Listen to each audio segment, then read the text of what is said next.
Hi guys, this is Amit Singh और आप सभी का स्वागत है YouTube channel Global Spoken Highway में। Friends, I hope you are enjoying lecture series, spoken lecture series and as well as vocab series. Friends, दोनों combination जरूरी है स्पीकिंग सीखने के लिए। ग्रामेटिकल टर्म्स, बेसिक आइडियाज़ के साथ साथ वोकैब सेक्शन का होना बहुत ही ज़रूरी है। फ्रेंड्स, इंग्लिश सीखने के दौर में आई होप आप लोग आगे बढ़ रहे हैं, सीख रहे हैं और एंजॉय कर रहे हैं और कॉन्फिडेंस बिल्डअप कर रहे होंगे। फ्रेंड्स, जरूरी है किसी भी चीज़ों को पे ग्रिप बनाने के लिए, सीखने के लिए जरूरी है रेगुलरिटी होना बहुत जरूरी। अगर आप रेगुलर हैं तो आप आगे बढ़ सकते हैं। अलॉन्ग विद रेगुलरिटी हम लोगों को चाहिए कि आप प्रैक्टिस करें और प्रैक्टिस भी should be in proper direction. Practice भी होनी चाहिए आपके सही मार्गदर्शन में और सही दिशा में, तभी आप आगे बढ़ पाएंगे। And most important thing is that dedication and devotion is very very important. अगर आपके डेडिकेशन मतलब समर्पण होगा और श्रद्धा होगी तभी आप सीख पाएंगे। और सीखने के लिए पर्पस जरूर होनी चाहिए फ्रेंड्स। और आप सभी को पता है अंग्रेजी आज के दौर में हर जगह इम्पॉर्टेंट है, तो आपके लिए इंग्लिश क्यों जरूरी है ये आपको तय करना है पहले, तभी आपको सीखने में मज़ा आएगा, राइट। और मैं हर तरह से प्रयास कर रहा हूँ कि ताकि आपको मैं सिखा पाऊँ। फ्रेंड्स, आज हम लोग 3 मैजिकल वर्ड्स जानेंगे जिससे आप जान पाएंगे अंग्रेजी कैसे सीख सकते हैं। 3 मैजिकल वर्ड्स क्या है, आइए देखते हैं। ये 3 मैजिकल वर्ड्स क्या है। 3 मैजिकल वर्ड्स में वोकैबुलरी, पहला है vocabulary.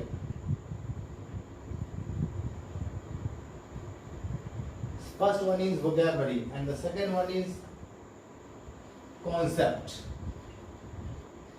and the third one is confidence. Yes friend, these 3 magical words can make you learn how to speak English in a effective or fluent manner, right? तो vocabulary बहुत जरूरी है। concept, friends अगर आपको याद होगा मैंने एक वीडियो लेक्चर में बताया था बेस ऑफ स्पीकिंग, इसमें मैंने इसकी चर्चा की थी VC स्क्वायर, राइट। तो इसमें आज आपको पता है, उस लेक्चर को आप देख सकते हैं, डिस्क्रिप्शन बॉक्स में उसका लिंक दिया हुआ है, राइट। और वोकैबुलरी, कॉन्सेप्ट और कॉन्फिडेंस का क्या इंपॉर्टेंस है अंग्रेजी सीखने में, आप वहां से आप जान सकते हैं। फ्रेंड्स, आज की इस वीडियो लेक्चर में हम लोग वोकैब सेक्शन के बारे में बात। अंग्रेजी सीखने के लिए जरूरी है वोकैबुलरी, बट वोकैबुलरी क्या करें, कैसे करें, ये जरूरी है। क्योंकि इंग्लिश सीखने के लिए आप आसपास की चीज़ों को, मतलब कि आपको बोलना क्या है, what do you want to speak, इन सभी चीज़ों को जानना जरूरी है। तो पिछले 2 वोकैब सेक्शन में और सीरीज में मैंने बताया कुछ बेसिक वर्ड्स। आज की इस वीडियो लेक्चर में हम लोग देखने वाले हैं कुछ वर्ब्स, कुछ वैसे शब्द, वैसे वर्ब जो कि हमारे डे टू डे लाइफ में बहुत ही जरूरी है। जैसे कि आप कॉमन वर्ड आना, जाना, come, go, read, play, dance, walk, smile, write, take bath and drink, eat, so many words, such kind of words आप, I hope you must know this, आप जानते होंगे। ऐसे ही कुछ वर्ड और ऐसे कुछ स्टैंडर्ड वर्ड्स आज हम लोग सीखेंगे इस वीडियो लेक्चर में। तो फ्रेंड्स, आज के इस वीडियो लेक्चर में हम लोग कंप्यूटिव वर्ब को देखने वाले हैं, वैसे वर्ब जो कि हमारे डे टू डे लाइफ में बहुत ही जरूरी है। और मैं प्रयास करूंगा कि इस वीडियो लेक्चर में वर्ब के तीनों फॉर्म कवर करूं। इनफैक्ट मैंने जो पिछला कुछ वीडियो लेक्चर पहले दिया है, उसमें वर्ब सेक्शन में वर्ब पे 3 वीडियो लेक्चर डेवलप किया गया है, इसमें सारा चीज़ बताया गया है। और फॉर्म्स ऑफ वर्ब कैसे बिल्डअप करना है, वो बनाना है, कैसे बनाना है फॉर्म्स ऑफ वर्ब, ये भी बताया गया है। तो मैं आज कवर करूंगा वर्ब के तीनों फॉर्म को, ताकि आपको फ्रेंड आप जानते होंगे कि अंग्रेजी सीखने के लिए जरूरी है। अगर आप सपोज ग्रामर जानते हैं बट अगर वर्ब का फॉर्म से नहीं जानते हैं तो आप अंग्रेजी में अटक जाएंगे, बोल नहीं पाएंगे। अगर आपको पता है कि रीड का सेकंड फॉर्म क्या होता है, इफ यू डोंट नो कि रीड का सेकंड फॉर्म स्पेल करते हैं रेड, स्पेलिंग तो सेम होता है, तो आप नहीं बोल पाएंगे। अगर ये आपको पता है कि what is the English spread मतलब फैलाना, सेकंड फॉर्म क्या होता है, तो आप गलत कर सकते हैं। स्प्रेड का सेकंड फॉर्म स्प्रेड ही होता है, आप स्प्रेड शायद कर सकते हैं। तो फ्रेंड्स, इसी तरह की चीज़ों को वर्ब का फॉर्म जानना बहुत जरूरी है।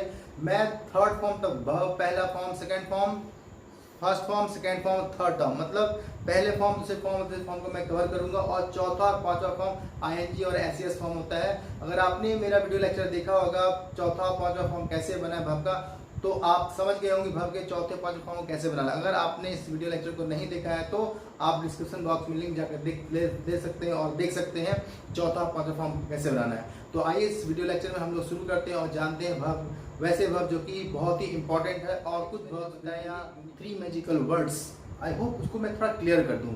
वोकैबुलरी इट्स मीन जो आप देख रहे होंगे अभी हम लोग सीखने वाले हैं वोकैबुलरी। कॉन्सेप्ट मीन्स कि कॉन्सेप्ट मीन्स बेस, जहाँ से हम लोग अंग्रेजी बोलने की आधारशिला तैयार कर सकते हैं। इट्स मीन सपोज मैंने उस वीडियो लेक्चर में बताया था, मैं एग्जाम्पल लेता हूँ, जैसे कि मैं नहीं जा सका, I could not go. It's mean ये आपके पास पैटर्न आ गया, बेस आ गया, कॉन्सेप्ट आ गया। कुड नॉट गो, मैं नहीं जा सका। It's mean could not go मतलब मैं नहीं जा सका। In this sense could not go मतलब जहाँ पे लगे कुड नॉट गो मतलब काम नहीं हो सका। तो अगर आप सीख गए कि मैं नहीं जा सका, आई कुड नॉट गो, तो इसी पैटर्न पे आप बना सकते हैं, मैं नहीं बोल सका, आई कुड नॉट स्पीक, मैं नहीं आ सका, आई कुड नॉट कम, मैं नहीं पढ़ सका, आई कुड नॉट रीड, मैं जवाब नहीं दे सका, आई कुड नॉट आंसर। तो दिस इज व्हाट कॉन्सेप्ट। अगर आपको इस तरह कॉन्सेप्ट पता होगा तो आप किसी तरह का सेंटेंस आप फ्रेम कर सकते हो। तो अलग पैटर्न, अलग कॉन्सेप्ट, अलग सेंटेंस होगा तो अलग आप जान पाएंगे। अगला था confidence. Confidence is part and parcel. ये आता कहाँ से है? When you may do regular practice you can have confidence. अगर आपको ज़्यादा देखना है तो जैसे कि मैंने बताया कि डिस्क्रिप्शन बॉक्स में लिंक दिया हुआ है, वहाँ से आप देख सकते हैं। आइए अब बिना समय गवाए इस वीडियो लेक्चर को शुरू करते हैं, जिसमें कि मैंने कवर किया है ऐसे 10 वर्ड जो कि हमारे डे टू डे लाइफ में बहुत ही ज़रूरी है। फ्रेंड्स, मैंने कॉमन शब्द लिया है ताकि आप स्टार्ट कर पाएँ, और वो सारे सब जो कि जरूरी है उसको ही मैंने कवर किया है, और ऐसे ही लेक्चर सीरीज को कंटिन्यू किया जाएगा। और आज के लेक्चर में मैंने कुछ 10 ही वर्ड को रखा है ताकि आप उसको जल्दी से कवर कर पाए। और मैंने तीनों फॉर्म को, मतलब पहला फॉर्म, दूसरा फॉर्म और तीसरा फॉर्म को कवर किया है। मैं सारे फॉर्म को स्पेल करके बताऊंगा ताकि प्रोनाउंसिएशन भी सही होनी चाहिए, और जरूरत होगा तो सेंटेंस भी बताने का प्रयास मैं करूंगा। I hope video. तो हमारा पहला वर्ड है, तो यहाँ पे मैंने लिखा है वर्ब फॉर्म्स वोकैबुलरी सीरीज का ये डे 3 है। और फ्रेंड्स, मैंने वर्ब को कवर किया पीछे जो वीडियो लेक्चर में, कुछ एडजेक्टिव थे, कुछ नाउन्स थे। यहाँ पे मैंने वर्ब को कवर किया ताकि अब अंग्रेजी बोलने के दौर में आगे बढ़ेंगे और टेंस को सीखेंगे, तो इसलिए हमारे पास कुछ ऐसे वर्ब्स होने चाहिए। जैसे कि मैंने बताया कि कॉमन शब्द आप खुद ही लिस्ट तैयार करिए, और मैंने पिछले वीडियो लेक्चर्स में बताया था कि आप अपने एक नोटबुक तैयार कीजिए, और आप बेहतर जानते हैं किस तरह के शब्द आपको चाहिए। तो आप क्या कर सकते हो फ्रेंड्स, एक नोटबुक बनाइए। मैंने पिछले कई बार मैं बता चुका हूँ, एक नोटबुक बनाइए जिसमें कि वो सभी शब्दों को लिखिए जो कि आपको जरूरत है। फर्स्ट ऑफ ऑल राइट इन हिंदी में लिखिए सारे शब्दों को, और अंग्रेजी आप जो है इंग्लिश इसका ढूंढिए। आप डिक्शनरी से, ऑनलाइन डिक्शनरी जाके देख सकते हैं, उसमें से ढूंढिए सारे शब्दों को, और आप अपनी जरूरत का शब्द को आप तैयार कर सकते हैं। और लेटर हम लोग यहाँ पे हैं आपको बताने के लिए उन सभी शब्दों को। आप अपने एंड से भी अपने रिक्वायरमेंट हिसाब से वर्ड को तैयार करिए, और जो भी रिक्वायरमेंट जो भी लगता है हम लोगों को, और आपको वो सारा शब्द मिलेगा। तो आइए वीडियो लेक्चर को शुरू करते हैं और देखते हैं पहला वर्ड है ओबे। ओबे का मतलब होता है आज्ञा मानना, मतलब आज्ञा मानना या बात मानना। मैं अपने पिताजी की बात मानता हूँ, आई ओबे माई फादर। मैं अपनी मम्मी की बात मानता हूँ, आई ओबे माई मदर। तुम्हें मानना चाहिए, यू शुड ओबे। लाइक दिस आप बना सकते हैं। ओबे मतलब आज्ञा मानना या आज्ञा पालन करना। सेकंड फॉर्म टेंस अगर आएगा तो आप सेकंड फॉर्म से सेंटेंस बना सकते हैं, ही ओबेड, राइट, उसने ओबे किया, उसने आज्ञा का पालन किया, राइट। थर्ड फॉर्म भी यहाँ पे आप देख सकते हैं, ओबेड ही होता है। तो मैंने जो वीडियो लेक्चर बताया था इसमें कि भाग के दूसरे तीसरे फॉर्म को कैसे आप फ्रेम करेंगे, उस वीडियो लेक्चर में आप देख सकते हैं how to frame second form और थर्ड फॉर्म। तो वहाँ पे सिंपली बताया गया है, जाके आप वहाँ देख सकते हैं। उसके बाद दूसरा वर्ड है अग्री, जो कि बहुत ही कॉमन वर्ड है। अग्री मतलब सहमत होना, राजी होना, राइट। तो यहाँ पे सहमत होना सेकंड फॉर्म भी अग्रीड होता है, थर्ड फॉर्म अग्रीड, तो मतलब दूसरा और तीसरा फॉर्म सेम होता है, right. Agreed, I agree with you, मैं आपसे सहमत हूँ, है ना। लाइक दिस सेंटेंस बहुत सारा सेंटेंस बना सकते हैं आप। अगला शब्द है ब्लेम। ब्लेम का मतलब होता है आरोप लगाना या दोषी ठहराना या दोष देना, राइट। दूसरे शब्दों में इसको बोल सकते हैं हम लोग एक्यूज। एक शब्द और है यहाँ पे आप लिख सकते हैं एक्यूज। इसका मतलब ये होता है आरोप लगाना। एक्यूज मीन्स आरोप लगाना। सेकंड फॉर्म एक्यूज हो जाएगा। इसके बाद हम लोग ब्लेम लेंगे। ब्लेम का मतलब blamed, second form blame, third form blame, है ना। तो he blames, he often blames, he always blames, he should not blame, you should not blame, like this, he blamed upon me, he blamed on me, मतलब मेरे ऊपर वो आरोप लगाया, दोषी ठहराया मुझे, राइट। तो इसी तरह हम लोग सेंटेंस बना सकते हैं। अगला, जब हम लोग टेंस सीखेंगे तो सेंटेंस बनाना बहुत ही आसान हो जाएगा, और अभी भी आप बना सकते हैं। सेकंड फॉर्म बनाना मतलब जो काम हो गया है उसमें आप सेकंड फॉर्म, मतलब यहाँ पे देख सकते हो पास्ट लिखा हुआ है, सेकंड जो काम हो गया, जैसे कि यहाँ पे उसमें दोषी ठहरा है, ही ब्लेम्ड ऑन मी या ही ब्लेम्ड अपॉन मी, ऐसा बोल सकते हैं, राइट। अगला शब्द है बहुत ही कॉमन बट यूजफुल है फॉरगेट। फॉरगेट का मतलब होता है भूलना। पिछले वीडियो लेक्चर्स में मैंने बताया था फॉरगेटफुल, उसका मतलब था भुलक्कड़। यहाँ पे है forget is as a verb form में, सारा वर्ब है। फॉरगेट मतलब भूलना, मतलब जब आप कोई चीज को भूल जाते हैं तो बोल सकते हैं कि I often forget, he forgets, है ना, he forgets his phone number, right. और सेकंड फॉर्म अगर की बात करें तो सेकंड फॉर्म होता है फॉरगॉट। फॉरगॉट का मतलब भूलना, सेकंड फॉर्म हुआ फॉरगेट का, सेकंड फॉर्म फॉरगॉट। और सेंटेंस में बनाएंगे तो he forgot my phone number, he forgot me, वो मुझे भूल गया। थर्ड फॉर्म भी होता है फॉरगॉट, राइट। अगला शब्द हमारा है बहुत ही आसान, बहुत easy, that is forgive. Forgive का मतलब होता है माफ करना, राइट, माफ करना, फॉरगिव। सेकंड फॉर्म में बनाएंगे फॉरगिव एंड थर्ड फॉर्म बनेगा फॉरगिवन, राइट। तो मैंने तुम्हें माफ कर दिया, पास्ट टेंस में आई फॉरगिव यू, राइट।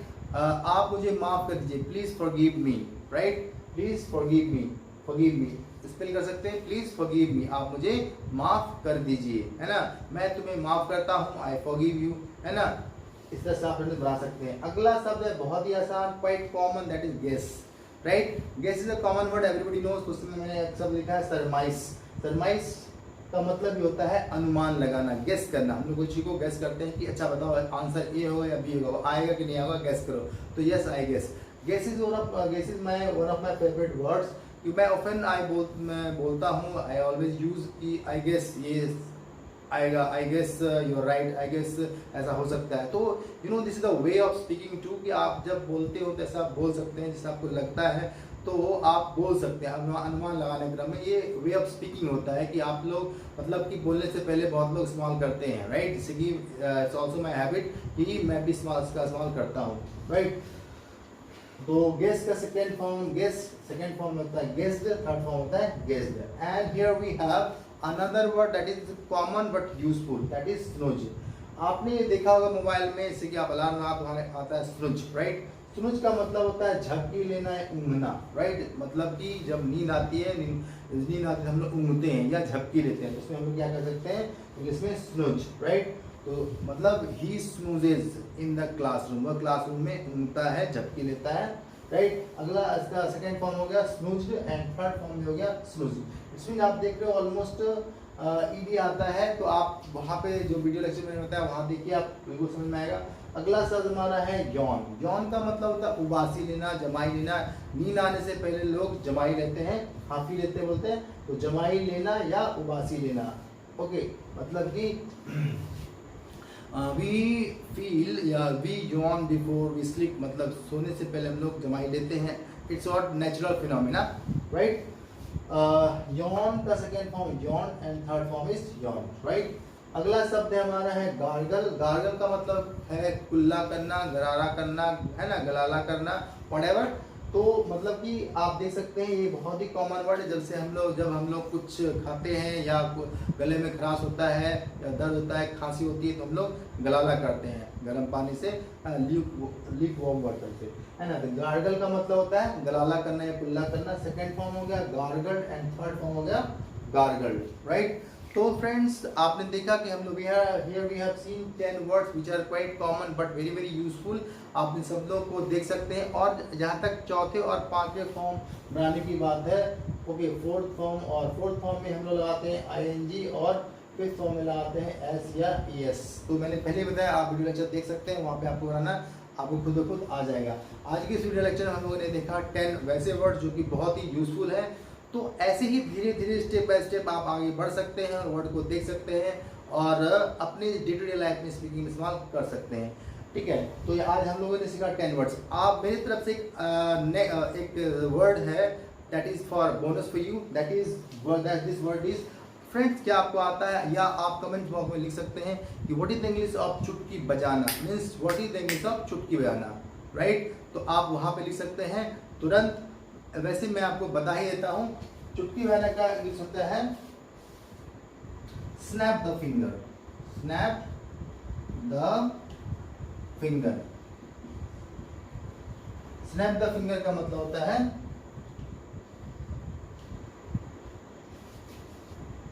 चुटकी बजाना।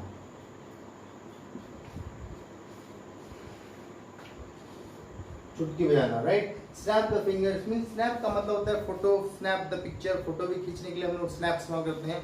यहाँ पे भी है snap the finger, it's mean चुटकी बजाना, right. Snap the finger it's mean इसमें हम लोग को चेंज करना है स्नैप का स्नैप चुटकी बजाना, snapped SNAPPED, snapped is the second form and third form होता है वही SNAPPED, स्नैप मतलब second form of snap. Snap means चुटकी बजाना। देखिए कि what is the English of उंगली चिटकाना, इसे हम लोग उंगली चिटकाते हैं, तो व्हाट इज इंग्लिश ऑफ उंगली चिटकाना। ऐसे ही शब्द आपको आगे मिलने वाले हैं। What is English of tilak लगाना, what is the English of prasad चढ़ाना, right. So many words we are going to have in next video lecture, so don't miss it. और अगर यदि आप चैनल को पहली बार देख रहे हैं तो चैनल को सब्सक्राइब करना ना भूलें और don't forget to hit the bell icon and more over अगर आप वीडियो पसंद आया तो लाइक का बटन दबा देंगे फ्रेंड्स। और ऐसे ही वर्ड को सीखते रहिए, keep working hard, keep practicing, be regular, है ना। टिल देन मिलते हैं अगले वीडियो में, टिल देन बाय बाय।